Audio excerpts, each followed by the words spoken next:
Olá!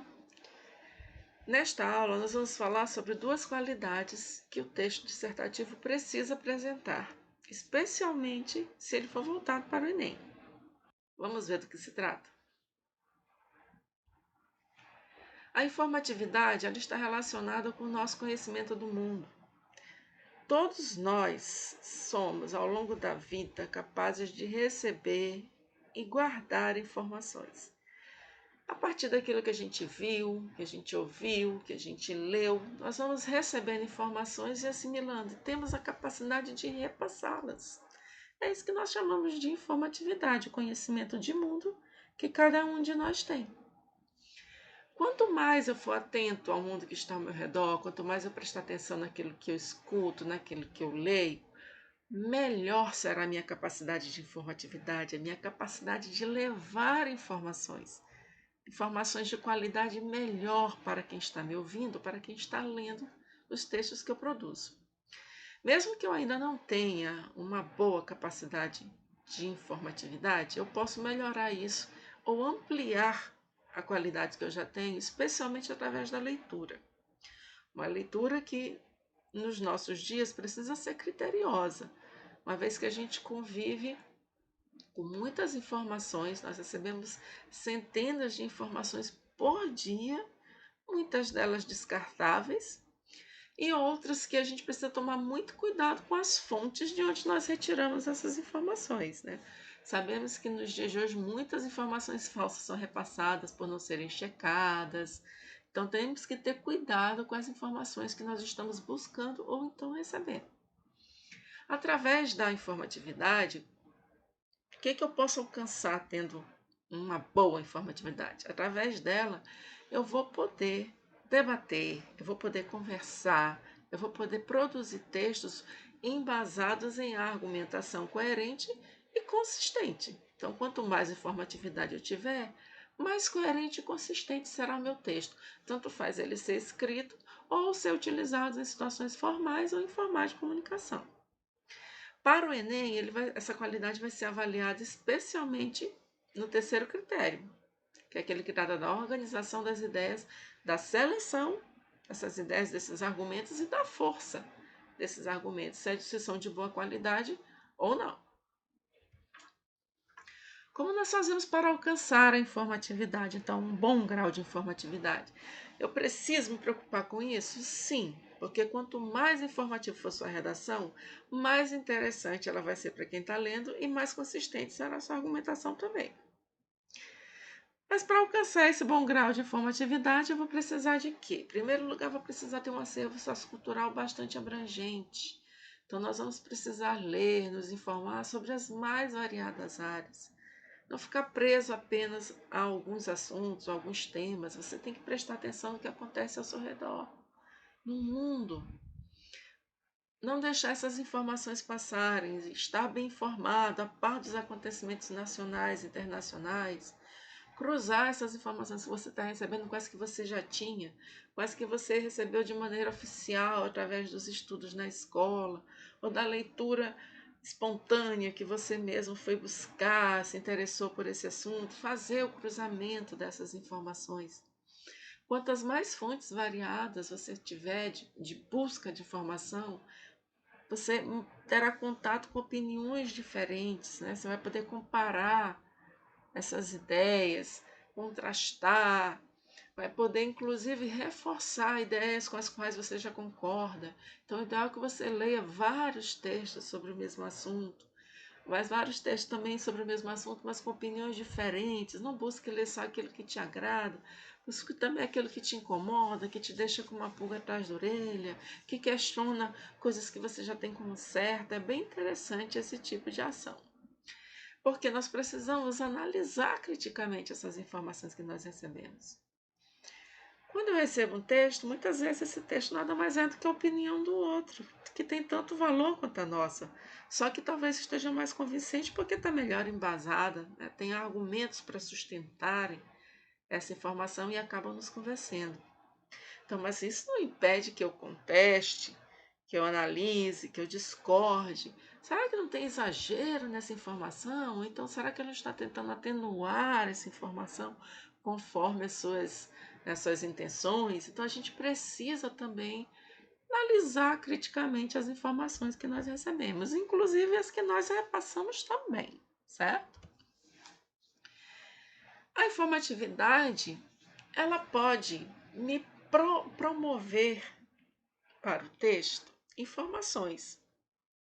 Mas dependendo da qualidade da minha informatividade, eu vou conseguir produzir textos apenas com senso comum ou com senso crítico.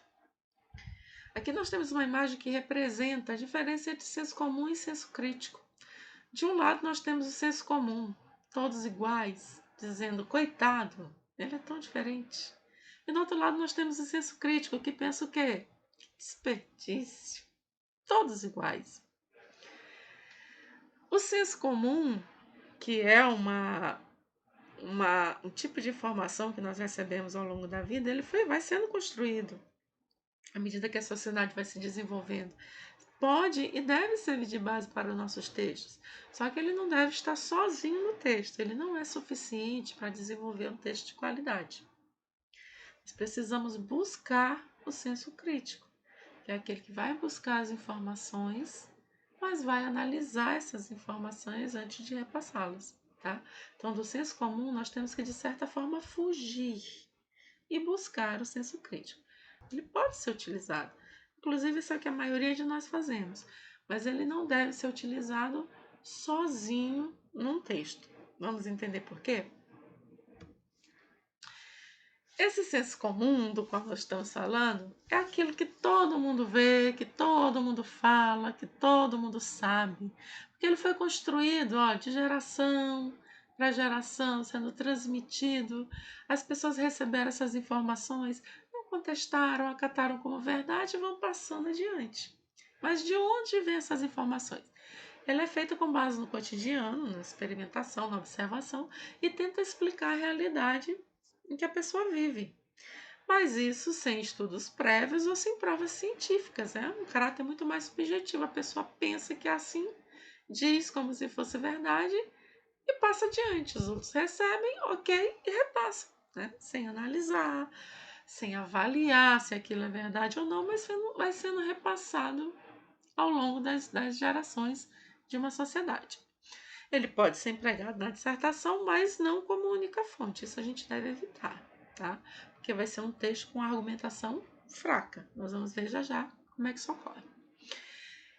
E como é que eu posso usá-lo? Desde que eu aprofunde, né? Que eu utilize outros argumentos para justificar, para exemplificar, para explicar essas informações do senso comum.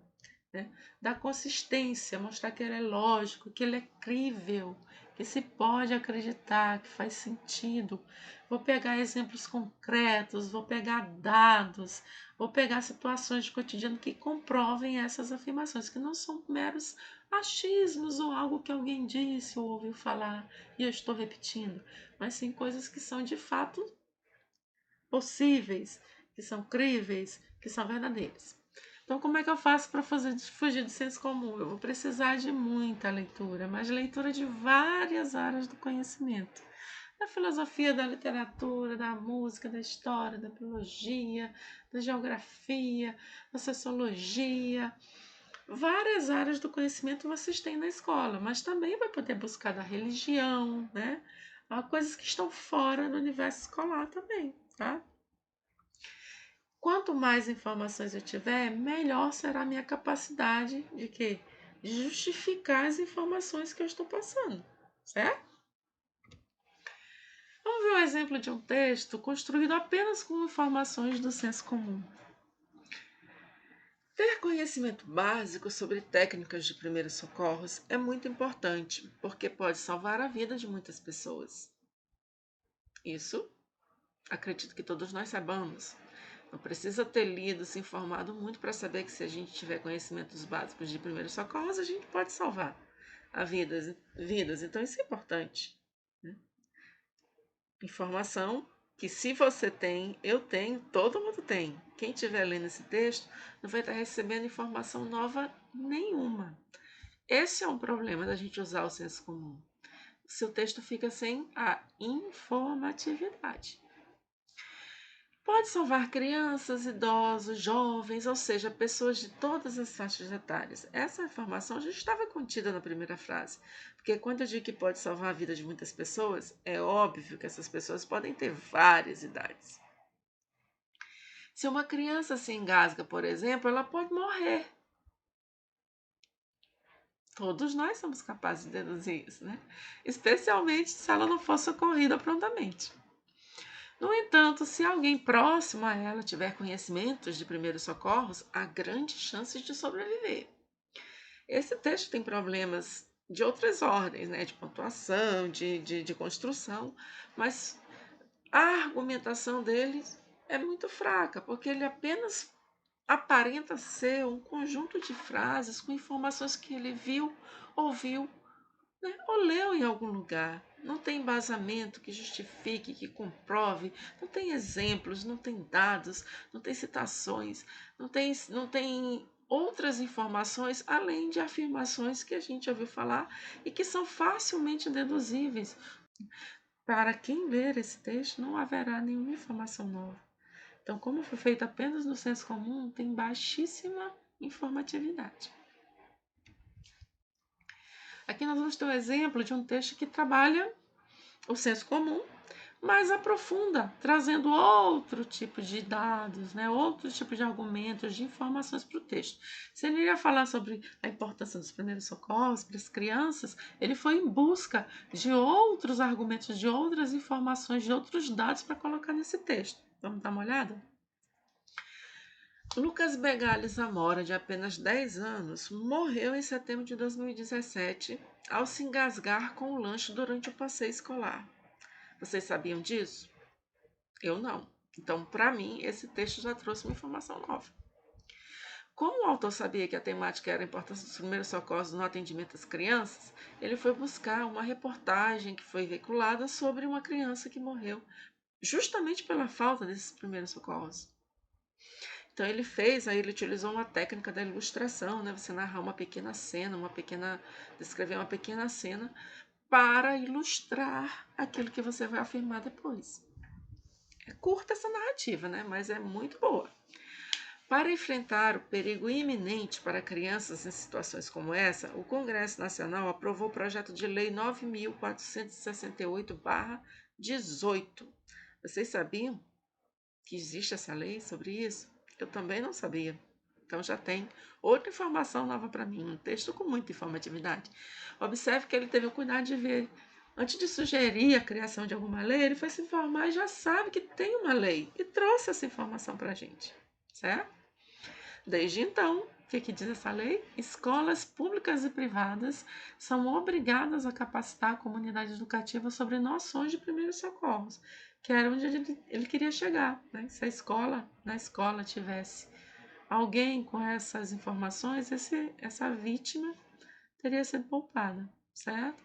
Então, aqui, para falar do mesmo tema, ele foi em busca de outros dados, de outros argumentos, né? Uma reportagem que ele fez através da ilustração, ele trouxe para o texto, e também a informação da criação desse projeto de lei. Então, aprofundou, buscou outros elementos, não ficou apenas na informação ou no senso comum, na informação que ele já tinha no senso comum. Né? Foi buscar outras fontes de informação. É um texto que traz muito mais informatividade. Então, qual a diferença entre senso comum e senso crítico? Fica fácil a gente perceber. Se eu tiver no senso comum, eu vou estar utilizando apenas o quê? A informação superficial, aquilo que eu ouvi falar, que eu ouvi dizer, que eu concordei com o que eu ouvi e estou repassando para vocês, mas não me aprofundei. Fiquei só na informação geral e não busquei saber por que se chegou, com base em que se chegou naquela afirmação. Por quê? Porque ele é normalmente acrítico, a gente não faz uma avaliação dessas informações, simplesmente recebe, concorda e passa adiante. É de caráter subjetivo, como eu disse, alguém afirmou isso, é a opinião dele, com base em alguma informação, e a gente passa adiante para os demais. E o senso crítico, ele vai precisar ser detalhado, porque se nós vamos analisar, questionar, avaliar, nós precisamos dos detalhes, todos os porquês, todos os senãos, todos os mais. Eu vou querer saber todos os detalhes para chegar a esse raciocínio.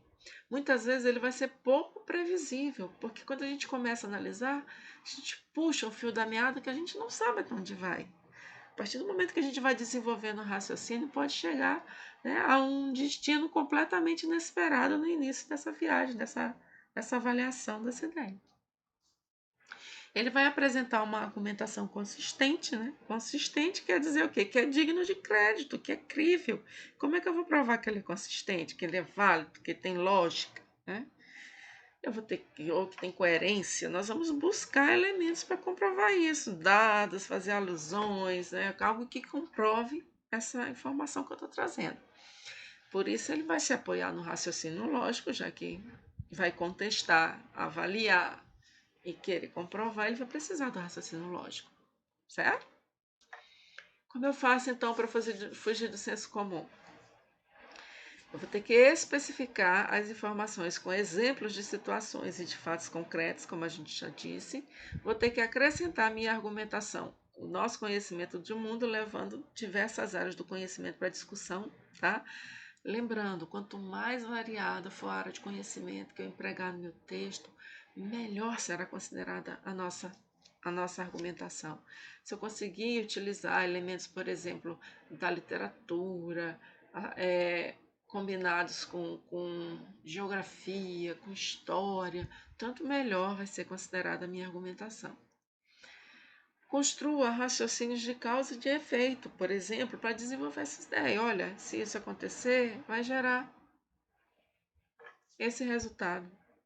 Ou então de finalidade. Isso aqui está acontecendo para quê? Visando o quê? O que é que se pretende quando se faz essa ação? Podem estabelecer, por exemplo, argumentos de maneira comparativa. Como é que isso acontece no Brasil? Como é que acontece lá fora? Como é que acontecia no passado? Como é que está acontecendo agora? Como é que acontece com o rico, com o pobre, com o homem, com a mulher? Desenvolver argumentos de forma comparativa também costuma ser muito bom. Posso também utilizar a ressalva, ou seja, o que precisa ser destacado nessa situação, tá? Que merece destaque nessa temática. Então, eu vou desenvolver esse meu argumento utilizando técnicas, existem várias. O ideal é que a gente pratique pelo menos uma vez com elas, duas, três, para que a gente vá percebendo com qual delas nós temos mais afinidade, mais facilidade para escrever, e essas são as que a gente vai empregar no momento da avaliação. Agora vai ser com vocês, tá? Essa aula foi feita com base numa videoaula que já está no YouTube, aqui tem um link. Nós vamos mandar esses slides para vocês, tá? E vocês vão ter a oportunidade de fazer tarefas, aliás, uma tarefinha só sobre esse conteúdo e enviar para as professoras. Visite o seu Google Sala de Aula para dar uma olhada nesse conteúdo e na atividade. No mais, muito obrigada e até a próxima aula.